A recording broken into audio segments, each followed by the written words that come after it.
इसको हिंदू मुस्लिम पर ले जा रहे हैं। देखिए, मैंने कभी मजहब के आधार पर राजनीति नहीं की। मैं एक ऐसा व्यक्ति हूं कि सन 1989 में 89 में समाजवादी पार्टी की सरकार थी और स्वर्गीय मुख्यमंत्री मुलायम सिंह जी ने मेरी सबसे पहले गिरफ्तारी कराई थी। मैं एक ऐसा आदमी हूं कि सीबीआई ने भी विवादित ढांचा गिराए जाने के बाद सबसे पहले अरेस्ट मेरी की थी। उस समय भी मैं मुसलमानों के यहाँ जाता था। उस समय भी मैं मुसलमानों के यहाँ जाता था और मुलायम। नेक्स्ट 9 न्यूज़ में आपका बहुत बहुत स्वागत है। मैं हूँ आपके साथ अबरारुल अकरम। दर्शकों, बृजभूषण शरण सिंह को लेकर के जो खबरें इस वक्त चल रही है, उनके टिकट कटने को लेकर के, टिकट मिलने को लेकर के तरह तरह के जो है यहाँ पर आपको खबरें पढ़ने को सुनने को मिल रही हैं। लेकिन इस बीच आज हम उस बड़े मामले पर चर्चा करने जा रहे हैं कि आखिरकार बृजभूषण शरण सिंह से भाजपा करनी क्यों काट रही है, क्यों भारतीय जनता पार्टी इतना ज़्यादा समय ले गई। वहीं दूसरी तरफ एक सवाल ये भी है, क्या भारतीय जनता पार्टी अचानक से जो है नामांकन से कुछ घंटे पहले उनके नाम का ऐलान कर देगी और फिर वो नामांकन भरेंगे और कुछ दिनों के बाद इलेक्शन में उनको जो है वोट भी मिल जाएंगे, मामला कहीं ना कहीं तय हो जाएगा। वहीं दूसरी तरफ केतकी सिंह को लेकर के भी सवाल है, क्या पत्नी को उतार दिया जाएगा, क्योंकि महिला सम्मान की बात है। ये तमाम ऐसे पक्ष हैं जिसको लेकर के इस समय जो है विपक्ष भी परेशान है। हालांकि खुद इस पूरे मामले को लेकर के बृजभूषण शरण सिंह क्या कह रहे हैं, देखिए। सांसद जी, इतनी बार आपने भारतीय जनता पार्टी को जिताया, अब आप ही के टिकट पर इतना सोचना पड़ रहा है भारतीय जनता पार्टी को। हम भारतीय जनता पार्टी से तो बड़े नहीं हैं। हो सकता है उसके पीछे पार्टी की कोई रणनीति हो। 13 लिस्ट जारी हो गई, उसके बाद भी अब तक गोंडा कैसरगंज का सीट पे अभी तक घोषणा नहीं है। क्या माना जाए? तो वो हमारी चिंता है, आपकी चिंता नहीं है। परेशान मत होइए, चलिए। वो हमारी चिंता है, आपकी चिंता नहीं है। लगातार आप क्षेत्र में हैं, लोगों से मिल रहे हैं, इस तरह की भी चर्चाएं आई कि आप हर उस वर्ग में गए, आपने मतलब आप अरे यार, हम मिलने गए और देखिए आप गलत सवाल कर दिए। अब आप इसको हिंदू मुस्लिम पर ले जा रहे हैं।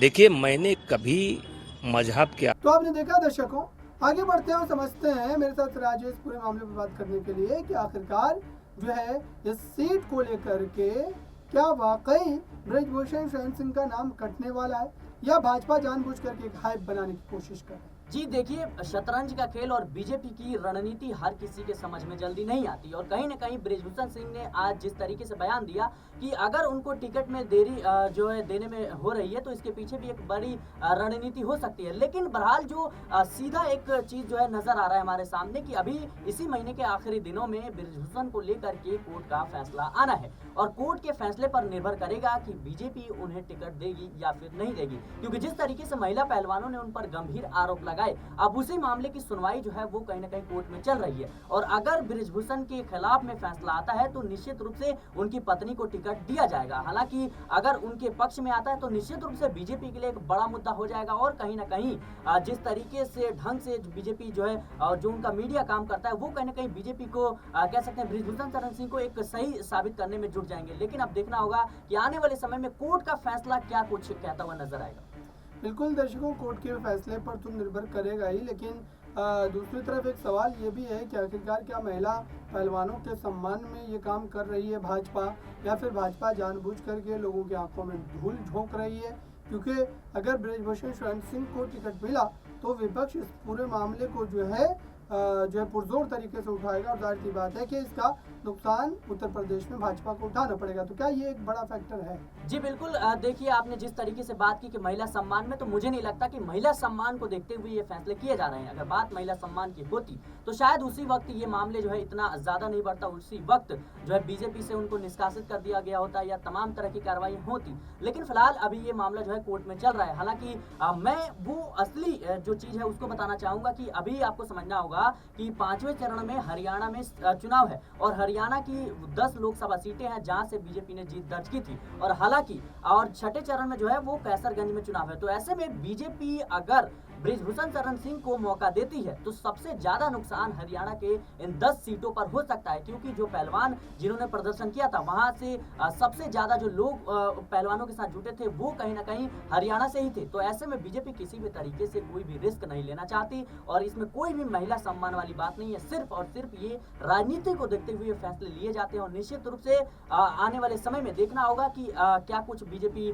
कुछ कड़ा अख्तियार करती है, क्योंकि अगर हरियाणा में पहले चुनाव होता है और उसके बाद से कैसरगंज में लेट चुनाव होगा तो निश्चित रूप से बीजेपी को जो है झटका लग सकता है। इसीलिए जो है केतकी सिंह के नाम पर चर्चा चल रही है। बिल्कुल दर्शकों, ये तमाम ऐसे फैक्टर हैं जिसको लेकर के मामला फंस सकता है। वहीं दूसरी तरफ भारतीय जनता पार्टी जो है अब कह सकते हैं कि कितने जो है जो फहरिस्त है वो निकाल चुकी है, लेकिन उसमें ब्रिजभूषण शरण सिंह का नाम नहीं है। और जाहिर सी बात है कि कहीं ना कहीं जो है इस पर चिंतन मंथन किया जा रहा है और कहीं ऐसा ना हो कि आखिर समय पर पूरा का पूरा मामला ही पलटता हुआ नजर आए। हालांकि इसकी संभावनाएं कम नजर आती है, लेकिन उसके बावजूद भी भारतीय जनता पार्टी कई बार इस तरीके के फैसले लेते हुए नजर भी आई है, कई बार उन्होंने फैसले भी लिए हैं। तो जाहिर सी बात है कि मामला कहीं ना कहीं अब भी मझधार में फंसा हुआ है।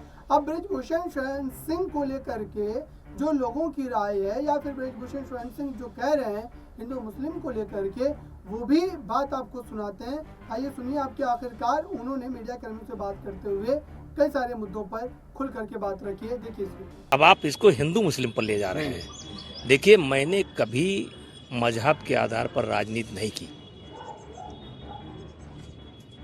मैं एक ऐसा व्यक्ति हूं कि सन 1989 में 89 में समाजवादी पार्टी की सरकार थी और स्वर्गीय मुख्यमंत्री मुलायम सिंह जी ने मेरी सबसे पहले गिरफ्तारी कराई थी। मैं एक ऐसा आदमी हूं कि सीबीआई ने भी विवादित ढांचा गिराए जाने के बाद सबसे पहले अरेस्ट मेरी की थी। उस समय भी मैं मुसलमानों के यहाँ जाता था, उस समय भी मैं मुसलमानों के यहाँ जाता था और मुलायम सिंह जी जब तक जिंदा रहे तब तक मेरा उनका बहुत अच्छा संबंध रहा। तो हर बात को राजनीति से जोड़ करके मत देखिए। आपने कहा कि मुलायम सिंह से आपका बहुत अच्छा संबंध था और अखिलेश के बारे में विधानसभा चुनाव में लगातार आपकी टिप्पणी आती रही कि ये मुलायम सल्तनत के आखिरी वंशज हैं। तो क्या माना जाए, किस तरह से आज अब वही बयान हम रोज देते रहे हैं। क्या मानते हैं आज अखिलेश की क्या स्थिति है? अब आप मुझे फंसा रहे हैं। अब सांसद जी, आपके टिकट की देरी में क्या भारतीय जनता पार्टी को कुछ असर देखने को मिलेगा? अगर आपको ये मेरा टिकट केवल आपके कारण नहीं हो रहा है। तो आपने देखा दर्शकों, अब क्या आने वाले समय पर ब्रिजभूषण शरण सिंह के लिए रात की कोई खबर आने वाली है या फिर उन्हें जो है निर्दलीय उतरना पड़ सकता है या फिर किसी और पार्टी के साथ, क्योंकि उनके तेवर जो है वो निर्दलीय वाले भी नजर आ रहे हैं। कहीं ऐसा ना हो कि वो निर्दलीय उस सीट से उतर जाए, जैसा कि बिहार में हमने देखा पप्पू यादव उतर गए। इस पूरे मामले पर हमारी नजरें बनी हुई है, जो भी अपडेट होंगी आप तक पहुँच रहेंगी। जुड़े रहिए नेक्स्ट न्यूज़ के साथ।